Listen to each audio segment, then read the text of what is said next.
Do you know this restaurant in New York? This is one of the trendiest Korean restaurants on the planet. I've never been to New York and probably I will not able to visit there soon. So I just made it.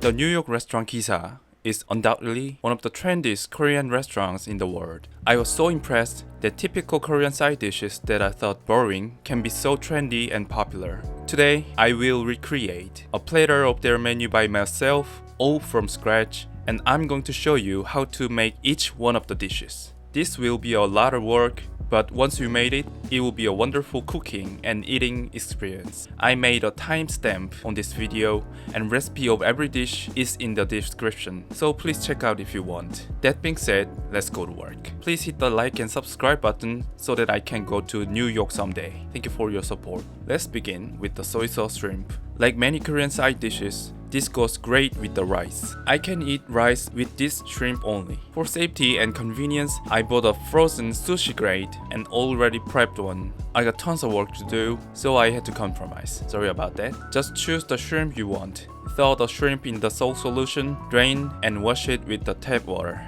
For sub ingredients, chop an onion into bite size and chili into thin slices, and slice half a lemon for later. For the brine, to a mixing glass, add 150 ml of Japanese soy sauce aka Jeyuk. Then add 10 ml of regular soy sauce, 150 ml of water, 40 ml of rice wine and mirin each. I recommend you to add the rice wine and mirin after boil the alcohol off, just in case for someone should not intake alcohol. Then add 40 grams of sugar, 10 grams of minced garlic, and optionally 10 grams of wasabi paste and mix. Now get a container, get a plastic bag, put the shrimp, chili, and onion in, and then pour the brine. The reason I'm using a plastic bag is to submerge the shrimp with no air pocket. Lastly, lemon slices on top, and then twist the bag gently. Lid on, rest it in the fridge at least overnight. Soy sauce shrimp, done. Here's what I made earlier. This can be a main dish. Eating this as a side dish is kind of a flex. Be advised, don't skip the chili, it makes it flavorful. Let's move on to mung bean jelly salad. It's not a gummy kind of jelly, it is tasteless and is for the cookery, not for the dessert. We call this kind of jelly the Mung in Korean, and I'll also use mung bean sprout, so it's basically eating the whole plant family. Nice! Cut the jelly into strips so that the eater can pick the jelly and sprout more easily. Blanch the jelly for 50 seconds and wash it with cold water immediately. Blanch the sprout also less than 2 minutes. We have to preserve the crunchiness. This salad should have a plain light taste, so don't go hard with the seasoning. Into the mixing bowl, combine the jelly, sprout, 1 tablespoon of soy sauce, 5 grams of garlic, 1 teaspoon of sugar, 1 teaspoon of vinegar, 1 tablespoon of crushed sesame seeds, 1 tablespoon of sesame seed oil, and 1 tablespoon of Laver flakes, and mix gently. Add salt and pepper if needed. Mung bean jelly salad done. It's an easy, delicious, yet healthy, humble side dish. Next, let's make the doenjang jjigae.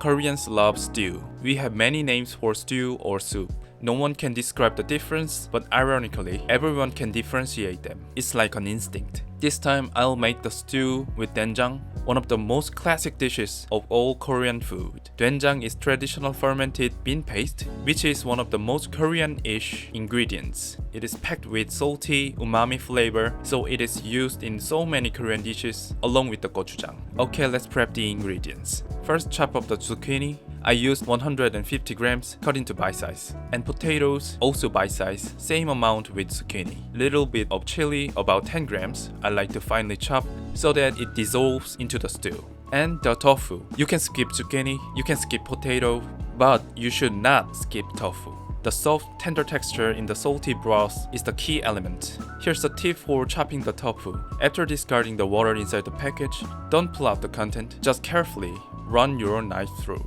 Let the knife do the work, it cuts smooth like tofu. Now pot on. For tastiness, I'll fry the doenjang with some lard. About 1 tablespoon of lard and 150 grams of doenjang.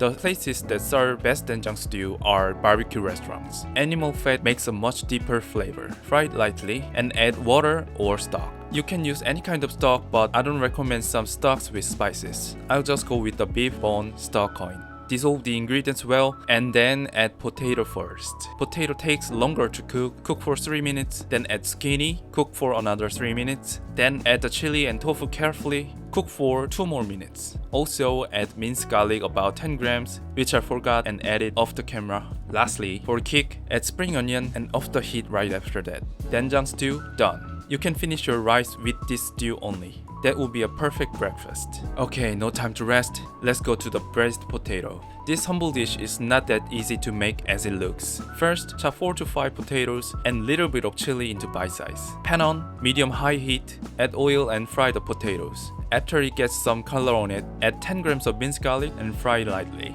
Then add 300 ml of water and chili. You should not add too much water, otherwise it will be a potato stew. This is the hard part, so add water little by little, only if needed.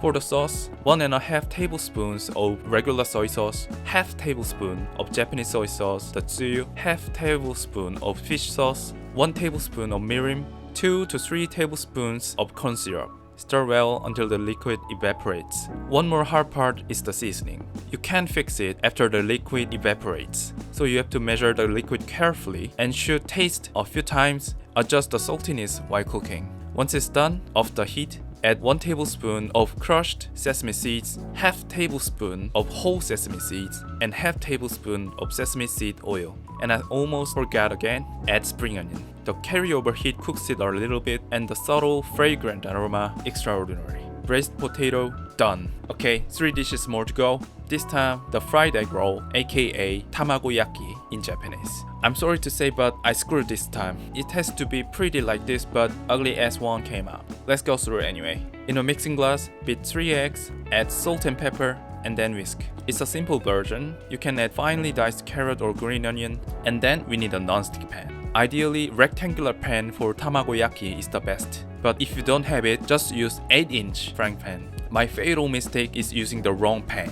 It was too large, so I lost control. The show must go on anyways. Medium-low heat, brush the pan with a paper towel soaked in oil. Pour the egg mixture thinly, fold it, move to the center, brush the oil, pour the egg, lift the former one, tuck the mixture under it, fold it again, and repeat.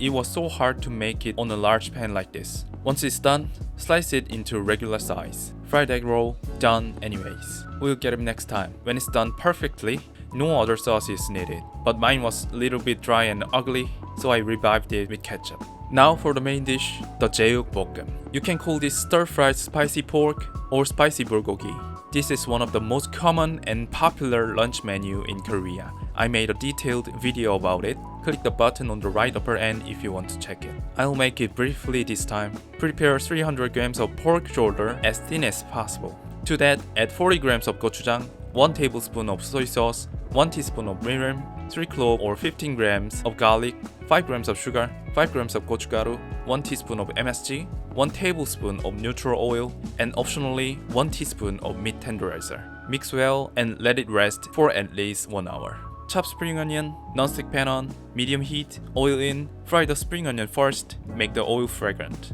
Then add the meat, cook for 5 to 7 minutes. And for the kick, blowtorch the meat. Onto the plate, garnish with the fresh spring onion. That's our main dish today. No need to say how delicious it is. It is one of my all-time favorites. Finally, for the last dish, my personal favorite among today's dishes, the Sau-tteok-sau-tteok. That means sausage, duck, in a row. When it became popular in Korea, I doubted that such a simple dish could impress me.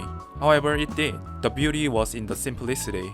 This simple piece is absurdly tasty. Let's make the sauce first. In the saucepan, combine 40 grams of ketchup, 10 grams of gochujang, 10 grams of soy sauce, 5 grams of minced garlic, 30 grams of sugar or corn syrup, and 60 ml of water. Look, this guy put garlic in every dish. Yeah, welcome to Korea, bitch. Mix well and boil the mixture for about 2 minutes. The sauce is done. Then get a pot of hot water, blanch the rice cake for 1 minute, wipe it with a paper towel, but don't let it rest on the paper towel too long. Sadly, I had to discard one piece. And score the sausage with knife, otherwise the skin will burst randomly and it will be distorted on the pan. I bought a pre-scored one, genius. Next, get some thin bamboo skewers, skewer the rice cake and sausage alternately, so you will bite Sau-tteok-sau-tteok in order. Cut off the excess stick, oil to the pan, medium-low heat, fry 3 to 5 minutes. Skewer onto the plate and be generous with the sauce. I put honey mustard sauce one side too. There you have it, the famous Sau-tteok-sau-tteok done. Lastly, for real, I have to talk about the rest 3 things: Laver, kimchi, and rice. Laver or nori, just buy the stuff packaged separately. Kimchi, I made this one last winter with my family. Just buy the good stuff until I make a video about it. Rice, please check the recipe from my lunchbox video. I cheated this time with instant rice. And ladies and gentlemen, lastly, here is your dinner. I really worked hard for this. I think I deserve a great drink. This is the Soju, the real deal one, not the one in the green bottle. Real Soju needs a rocks glass, not a shot. Have to feel the aroma of this. On this table, I feel like a nobleman. Every dish is neat and prepared for me. Obviously, I prepared, but you know what I'm saying? These sincere dishes fill not only my stomach, but also my heart. Personally, it was exhausting to cook and film alone all day long, but it was a wonderful experience to complete all the work eventually. I made these dishes with my heart, and as I ate, I felt rewarded for all the effort I made all day. It was genuinely delicious and was one of the best meals I ever made for sure. Lastly, I want to talk about the Kisa restaurant. I think the success of Kisa is on the aesthetic. Their effort to recreate the mood and the coziness of the humble Korean driver's restaurant was indeed brilliant. And at the same time, they didn't miss the quality of food or make it look shabby. That is the key that not everyone can have. I will definitely visit Kisa when someday I go to New York. Alright, that's it for today. Hope you guys enjoyed this video. Please leave a like and subscribe. As always, thank you very much for watching. See you soon.